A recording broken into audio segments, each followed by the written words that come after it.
Ingles couple, Joe and Renee. Joe, of course, of NBA fame, currently with the Utah Jazz. Renee, netballing superstar, World Cup, Commonwealth Games gold medalist. I'm pleased to say they join us this morning from Salt Lake City in Utah, in the United States. Great to have you on, guys. Welcome to Sports Sunday.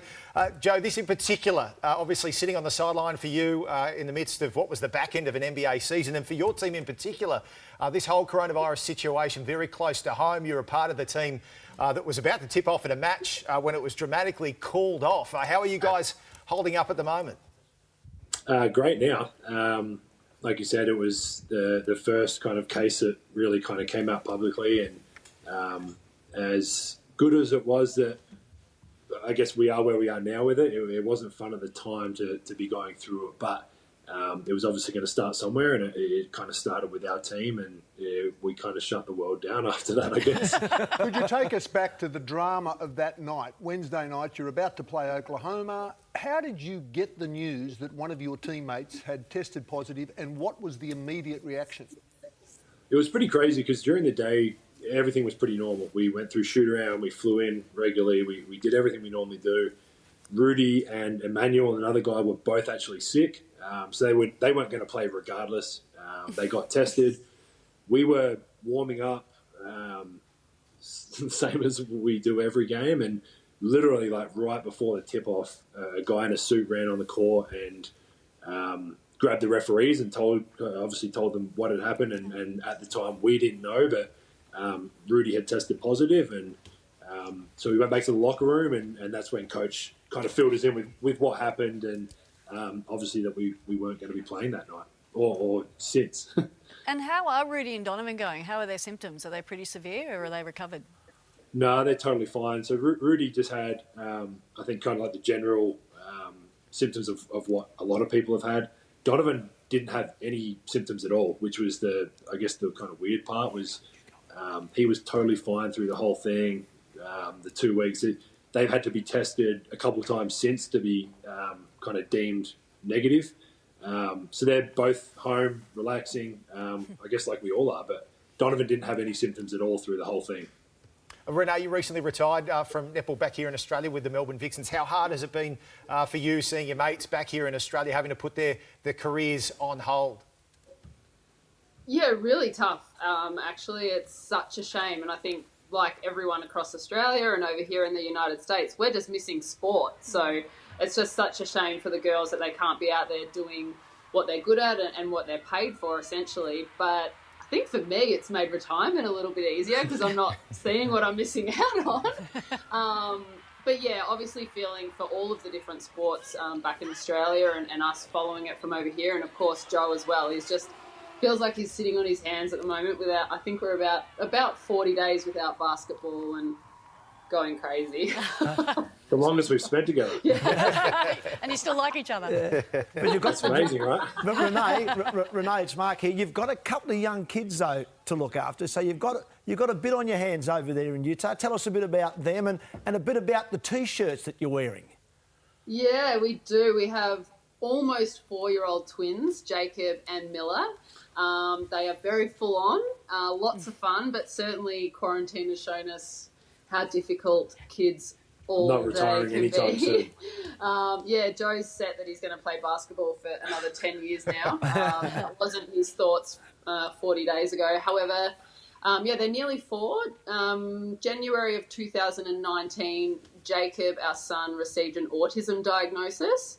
So it's been a difficult 12 months, but also an awesome one. And we are part of the 4ASD Kids charity family who do wonderful work across Australia. And this month is really, really special for us because it's actually Autism Awareness Month.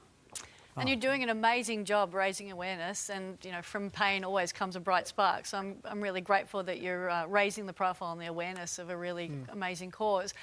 Considering routine and sport is such an important part of keeping kids with autism under control to a degree, is there a fight at home over which ball sports your kids play? Well, Joe has always dreamt that Jacob would follow in his footsteps and play basketball, and Jacob has zero interest in basketball, literally zero. Miller has a bit more of an interest and is definitely more the athlete of the family, so we'll see what sport she decides on, but Jacob has zero interest. Do you have? Right. I have fond visions of in the suburbs of Salt Lake City. There's a family home, and out the back there's a basketball ring, and that you two are slotting shots. Is that what you do to pass the self-isolation? It's funny. I've played 14 something whatever years professionally, and we got our first hoop about 6 days ago. So I guess like anything, for me anyway, when I come home, it's home, and I want to get away from sport and basketball for me. And we've got a little plastic kids hoop. That was about as close as we got to it. But being 40 days in quarantine now, we got one literally like 4 or 5 days ago. So we've shot a couple of times. And, Ready to kick his butt. Now, yeah, come on, Joe. probably would right now. Joe, just before we came on air, you talked about some cricket going on outside your home there in Salt Lake City. Any chance we might see a cricketer in one of the youngs at home? Oh, I mean, honestly, I don't want to be biased because I'll obviously support whatever they want to do. But any kind of sport, I played a little bit of cricket growing up, but like I said before, I hated being outdoors, which was too hot for cricket in the summer and stuff, and it was freezing cold for AFL, so I stuck with basketball in a perfectly temperature-controlled room. He'll be a summer sports spectator, though. Yeah, I would love to watch. But no, honestly, I do love watching cricket. I've always loved watching cricket. Me and my dad watched it growing up. So if that's what he does, I'll be right there on the side watching every game. Before we let you guys go, Joe, there's a lot of talk about this documentary on the great Michael Jordan. It's been fast-tracked. I think it's getting released in the next 24 hours. Great way to kill some time in isolation. As a basketball man yourself, you're looking forward to seeing what it unveils?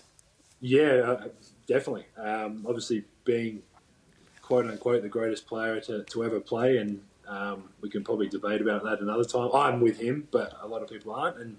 And Renee was actually the one that was probably more pumped to watch it than I was originally. I kind of forgot about it until recently, but no, it'll be really cool. And obviously, for them to bring the release date up so we can get a bit of sport, like we were saying, will be really cool and perfect timing, I think. Talking about another champion of the sport, how do you feel about Kobe Bryant's posthumous induction into the Hall of Fame? It didn't surprise me because he was always going to make it. Obviously, that whole situation was extremely sad and kind of out of the blue. It was just something that we just finished practice that day and we got the news. And I've actually got a couple of teammates that played with him. So it was pretty kind of quiet and upsetting around our locker room for a while. And I was obviously just got the privilege not long ago to play against him in his last ever game and a few years before that playing against him. So I'm glad I got to the NBA when I did to be able to play against him. I got some signed shoes by him that I'll obviously cherish forever now. Joe, Renee, great to have you both on. Lap up that time with Jacob and Miller in quarantine, and all the best in terms of getting back on that court very soon, Joe. Thanks for your time, guys. Thanks so much, guys. Take care. Joe and Renee Ingles joining us live this morning on Sports Sunday from Salt Lake City in Utah.